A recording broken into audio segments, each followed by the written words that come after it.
Le 24 mars 1985, c'est en fait cette date qui marque la création du parti politique RDPC, le Rassemblement démocratique du peuple camerounais, qui a été créé à Bamenda par son Excellence le président de la République Paul Biya.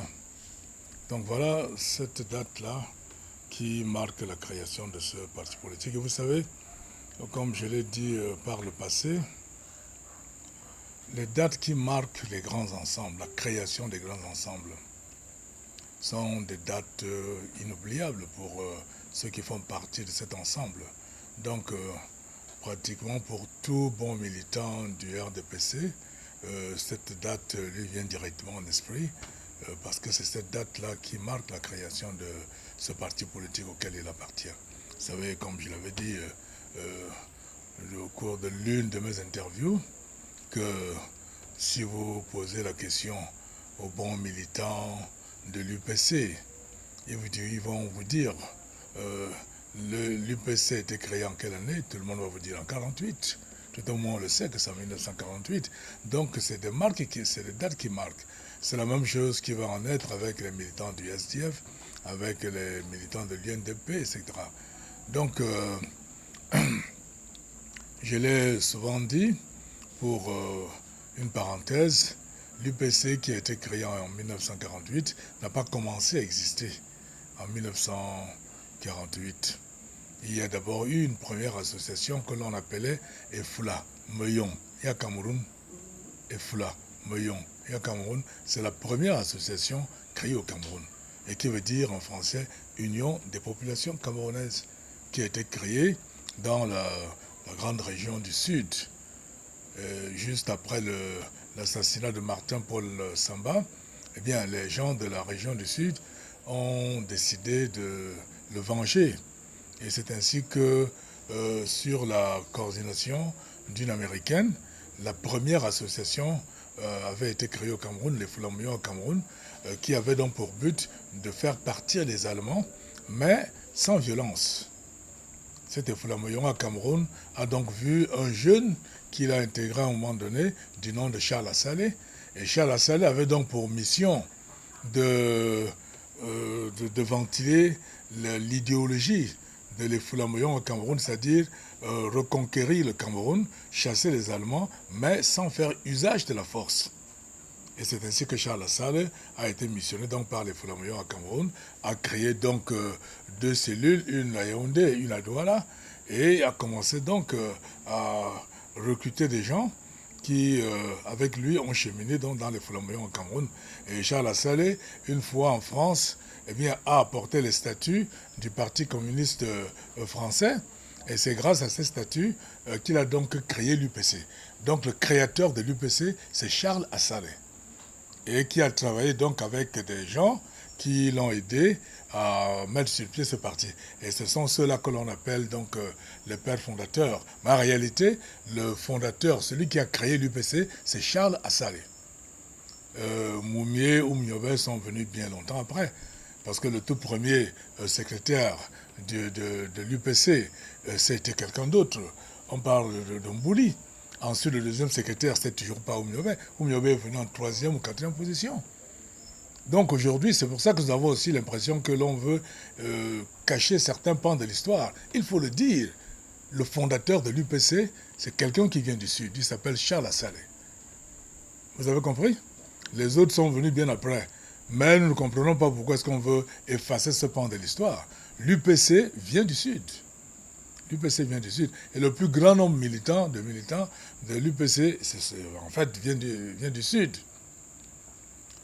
Et lorsque l'on a donc décidé, l'UPC avait décidé de conquérir le Cameroun, il a été question donc de faire un choix.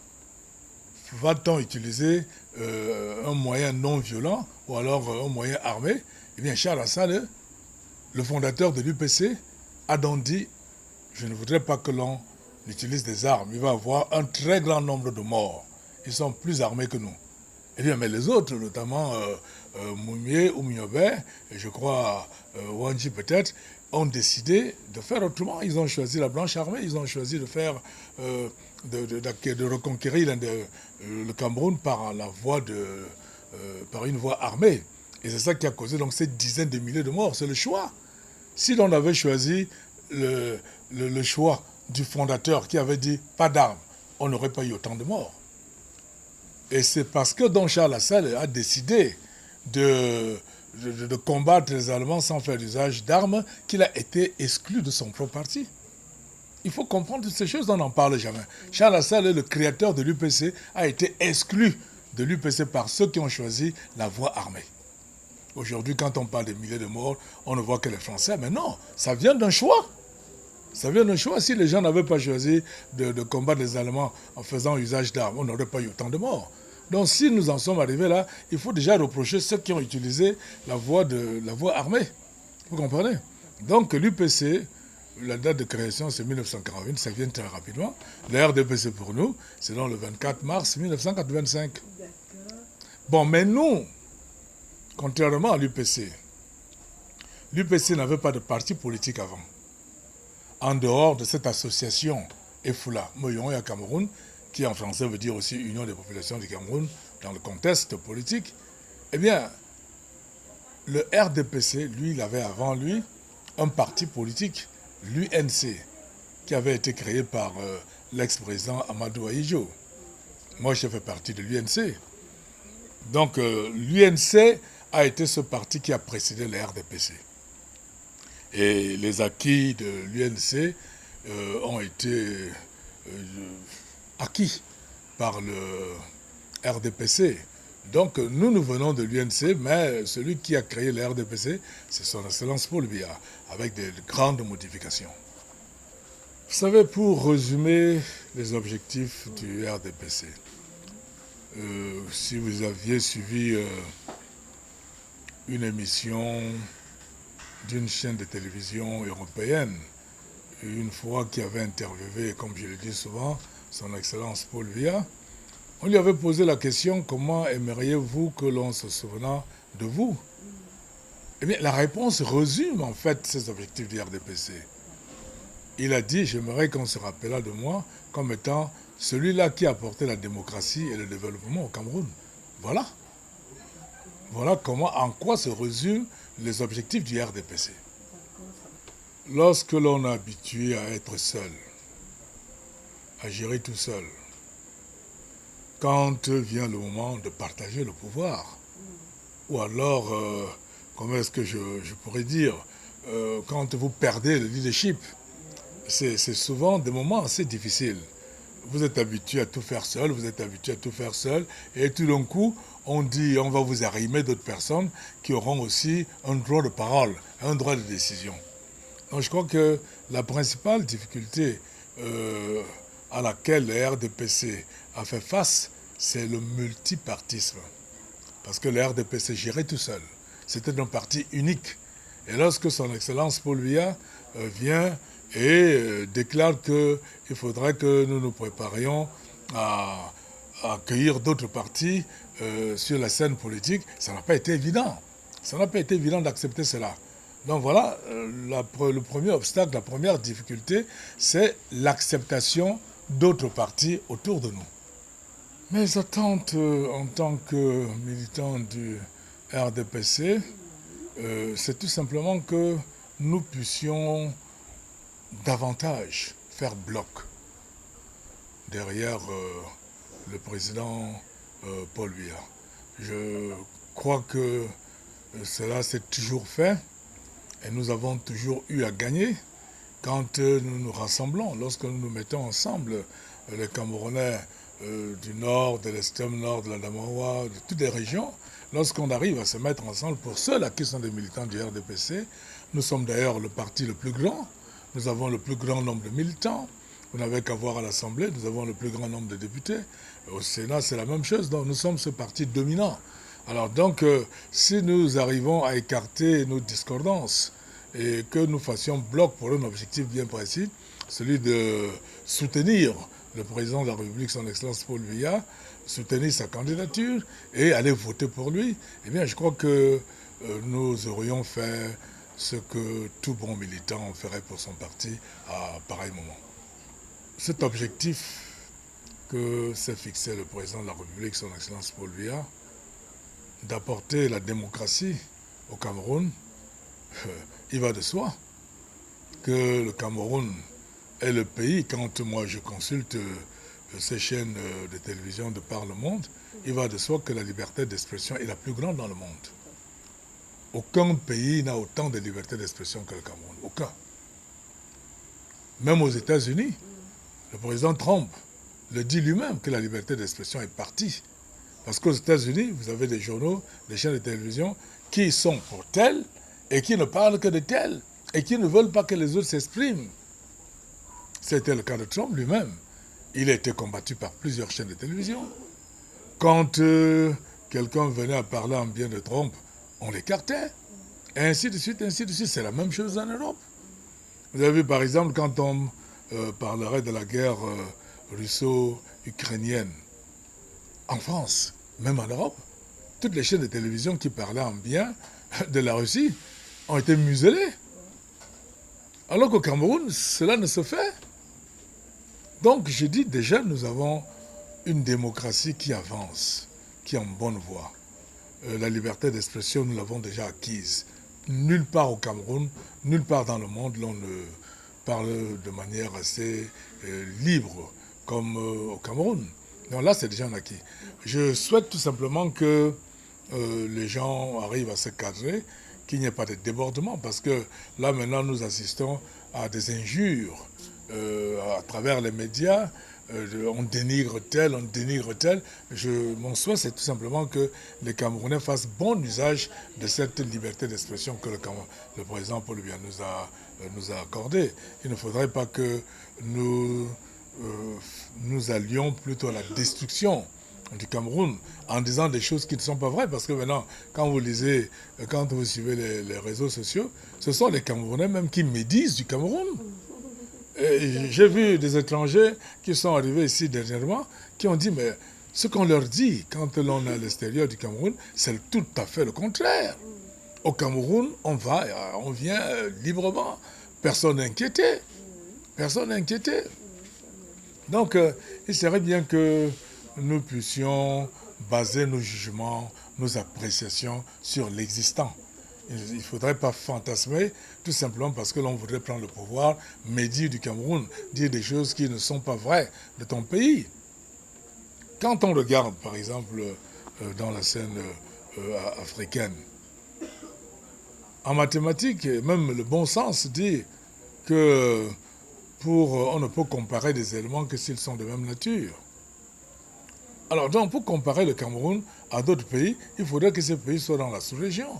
Prenez le Gabon, prenez la Guinée équatoriale, prenez le Congo, prenez la République centrafricaine, prenez le Tchad. Quel est le pays moteur? C'est le Cameroun. N'allez pas nous comparer aux États-Unis, comparez-nous à ceux qui sont semblables à nous. Et vous verrez que nous sommes leaders. Et même quand vous allez comparer tous les pays africains, que ce soit l'Afrique de l'Ouest, l'Afrique de l'Est, etc., vous verrez que le Cameroun s'en tire très bien. Alors vouloir montrer qu'au Cameroun rien ne marche, rien ne va, c'est tout simplement faire preuve de mauvaise foi. Donc je prie Dieu Tout-Puissant qu'il permette que les Camerounais, parce que quand vous allez bien en arrière, vous allez lire en préambule de l'une de nos constitutions que le peuple camerounais remet son sort entre les mains de Dieu Tout-Puissant. Bon, je prie Dieu, ce Dieu Tout-Puissant, qui continue à garder, à protéger le Cameroun et de permettre que les Camerounais puissent être loin de son esprit et agissent pour le bien du Cameroun et non pas pour la destruction du Cameroun. Amen. Je suis un chef traditionnel de la région du Sud, département de l'Océan, de l'arrondissement de Bipindi. Eh bien, le message que je pourrais en fait porter auprès de son Excellence Paul Biya, c'est déjà que son Excellence Paul Biya, n'ayez peur de rien, ne vous inquiétez pas, d'ailleurs je sais que vous n'avez peur de rien, Vous avez toujours été cet homme sage, intelligent, qui sait aborder les situations difficiles avec beaucoup de sagesse. Donc, que l'on pense que l'année 2025 est spéciale, non, non. L'année 2025 va être exactement comme l'année 2018, hein. Ainsi de suite. Chaque année électorale est importante. Il est vrai que les contextes sont différents, mais je ne pense pas que 2025 soit très différent de 2018. Je ne pense pas, puisque les choses se mettent en place d'elles-mêmes. S'il faut respecter la loi, la RDPC est bien partie. S'il faut respecter la loi, la RDPC est bien partie, parce que la plupart des candidats qui avaient été en 2018, eh bien, si il n'y a pas de faille qui se présente à eux, eh bien, vous savez que déjà, ils ne sont pas en bonne position. Donc, moi, je pense plutôt que 2025 va être une année bien plus facile que 2018. Hein. Donc, au président de la République, je pense qu'il serait bien qu'il continue à être le même, calme, sage, intelligent, comme il est, et surtout qu'il croie en Dieu. C'est Dieu qui l'a mis là. Si le président Paul Biya avait du sang dans les mains, il ne serait plus là. On dit tout pouvoir vient de Dieu. Vous n'allez pas me dire que Paul Biya est plus fort que Dieu. Que ce sont maintenant les hommes qui cherchent à faire partie Paul Biya. C'est-à-dire que Dieu n'arrive pas à faire partie Paul Biya. Non, au contraire, Paul Biya est là parce que Dieu veut bien qu'il soit là. Ça fait plus de 40 ans qu'il est là. Moi, je crois que si Paul Biya avait du sang dans les mains, il ne serait plus là. Donc, que le président de la République continue à faire confiance au Dieu d'Abraham, d'Isaac et de Jacob et au nom de Jésus-Christ. Et je pense que tout se passera très bien. Maintenant, à tous les Camerounais, je dis tout simplement, nous devons faire preuve de maturité. Nous devons faire preuve de bonne volonté. Il est tout simplement question pour nous de s'enregistrer dans les listes électorales et de faire le choix de la personne que l'on aimerait voir au pouvoir, c'est tout. Il faut s'enregistrer, mais ne pas promettre des violences, ne pas promettre des coups d'État. Cela est anticonstitutionnel. Et aujourd'hui, lorsque l'on regarde est-ce que le président respecte la Constitution, mais bien, il la respecte. Dans ce qui lui est reproché ces derniers temps, c'est qu'il est assez âgé. Et alors, la Constitution, qu'est-ce qu'elle dit en matière d'âge? Rien du tout. Alors, non, le président Paul Biya, sur le plan constitutionnel, eh bien, il est correct. Ce sont ceux qui veulent qu'il parte tout simplement parce qu'il est âgé. Eh bien, ce sont ceux-là qui sont anticonstitutionnalistes. Ils sont anticonstitutionnels. Parce que tout simplement, ils ne respectent pas la Constitution. La Constitution dit telle chose, eh bien, il faut vous en tenir à ce que dit la Constitution. Il ne faudrait pas être subjectif, soyez objectif. Que dit objectivement la Constitution? Est-ce que Paul Biya respecte toutes les clauses de la Constitution pour se présenter aux élections en tant que candidat aux élections présidentielles? Mais oui. Alors, ceux-là qui disent de respecter la loi, la Constitution, c'est ceux-là qui vont contre la Constitution en demandant au président de partir de lui-même. Non, affrontez-le. Si vous en avez la capacité, affrontez-le. Si les gens vont voter pour vous et vous permettre de gagner, mais tant mieux. Ne demandez pas à quelqu'un de partir avant même que la course ne se fasse. Donc moi je crois que le président de la République, il faudrait qu'il soit serein, que tous les Camerounais soient sereins. Je ne pense pas que quelque chose de spécial se ferait en 2025. Moi je pense même que 2025 va être bien moins difficile que 2018.